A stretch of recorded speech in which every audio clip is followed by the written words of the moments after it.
പത്തനംതിട്ട ചിറ്റാറിൽ വില്ലൂന്നിപ്പാറയിൽ ഒരു കടുവ കേട്ടോ കിണറ്റിൽ വീണു. ഇന്ന് പുറച്ചോടെയാണ് ഈ കടുവ കിണറ്റിൽ വീണു. അതിൻ്റെ ദൃശ്യമാണ് പ്രേക്ഷകർ ഇപ്പോൾ കാണുന്നത്. ഈ പ്രദേശത്ത് നേരത്തെ തന്നെ പുലിയുടെ സാന്നിധ്യം ഉണ്ടായിരുന്നു. കിണറ്റിൽ വീണ് കിടക്കുകയാണ്.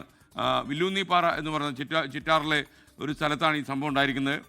ഇന്ന് പുറച്ചയോടെയാണ് ഈ കടുവ കിണറ്റിൽ വീണത്. ഷിജോ കുര്യൻ നമുക്കിപ്പം ചേരുന്നു. ഷിജോ, ശരിക്കും ഈ കിണറ്റിൽ വീണ കടുവയുടെ കാര്യം പുറം ലോകം എപ്പോഴാണ് അറിഞ്ഞത്? ഇന്ന് പുലർച്ചയോടുകൂടി ടാപ്പിങ്ങിനെത്തിയ ടാപ്പിംഗ് തൊഴിലാളിയാണ് ചിറ്റാർ വയ്യാറ്റുപുഴ വില്ലൂന്നിപ്പാറയിൽ കിണറ്റിൽ കടുവ ഉള്ള കാര്യം കണ്ടത്. ഉടൻ തന്നെ ബന്ധപ്പെട്ട ആളുകളെയൊക്കെ അറിയിക്കുകയായിരുന്നു. അടുത്ത സദാശിവൻ എന്ന് പറയുന്ന ഒരാളുടെ പുരയിടത്തിലുള്ള കിണറ്റിലാണ് ഈ കടുവ വീണത് എന്നുള്ള ഒരു വിവരമാണ് നമുക്ക് പ്രാഥമികമായിട്ട് ലഭിക്കുന്നത്.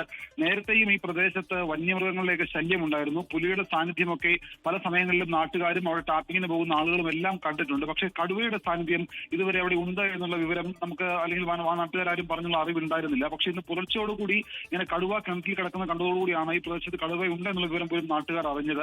ഒരു ജനവാസ മേഖലയിലാണ് കടുവ ഇറങ്ങിയത്. നമുക്കറിയാം, നേരത്തെയും പത്തനംതിട്ട ജില്ലയുടെ വടശ്ശേരിക്കര അടക്കമുള്ള സ്ഥലങ്ങളിൽ കടുവ ഇറങ്ങുകയും ആടിനെ പിടികൂടുകയും പിന്നീട് വനം വകുപ്പ് കൂട് സ്ഥാപിച്ച് ഈ കടുവയെ അവിടുന്ന് പിടിച്ചുകൊണ്ട് പോകുന്നത് കണ്ടതാണ്. അതിന് കൃത്യം ഒരാഴ്ചയ്ക്ക് പോലും പിന്നിടുന്നില്ല. അതിന് പിന്നാലെയാണ് പത്തനംതിട്ട ജില്ലയുടെ മറ്റൊരു മലയോര മേഖലയായിട്ടുള്ള ചിറ്റാർ വയ്യാറ്റുപുഴ വില്ലൂന്നിപ്പാറയിൽ ജനവാസ മേഖലയിലുള്ള ഒരു വീട്ടിലെ കിണറ്റിൽ കടുവ വീണത്.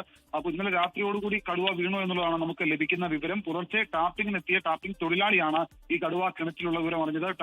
കിണറ്റിൽ കിടന്ന ഈ കടുവ ശബ്ദമുണ്ടാക്കിയപ്പോൾ ഇങ്ങനെ പോയി നോക്കിയപ്പോഴാണ് കിണറ്റിൽ കടുവയുണ്ട് എന്നുള്ള കാര്യം അറിഞ്ഞത്. എന്തായാലും ബന്ധപ്പെട്ട വനംവകുപ്പ് ഉദ്യോഗസ്ഥരെയൊക്കെ അറിയിച്ചിരുന്ന നിലവിൽ കടുവ കിണറ്റിലുണ്ട്. ഇനിയിപ്പോൾ വനംവകുപ്പ് ഉദ്യോഗസ്ഥരും ബന്ധപ്പെട്ട DFOയും ഒക്കെ എത്തി ഈ കടുവയെ കിണറ്റിൽ നിന്ന് പുറത്തെടുക്കേണ്ടതാണ്. കിണറ്റിൽ നിന്ന് കടുവയെ പുറത്തെടുക്കുക അങ്ങേയറ്റം ശ്രമകരമാണ്. മയക്കോടി വെച്ച് മാത്രമേ കടുവയെ കിണറ്റിൽ നിന്ന് പുറത്തെടുക്കാൻ കഴിയുകയുള്ളൂ എന്നതാണ് നമ്മൾ മനസ്സിലാക്കുന്നത്. അങ്ങനെ കടുവയെ മയക്കോടി വെച്ച് കിണറ്റിൽ നിന്ന് പുറത്തേക്ക് എടുക്കാനുള്ള ക്രമീകരണങ്ങൾ അവർ മണിക്കൂറിൽ ഉണ്ടാകും. എന്തായാലും ജനവാസ മേഖലയിലാണ് ഈ കടുവ ഇറങ്ങിയിട്ടുള്ളത്.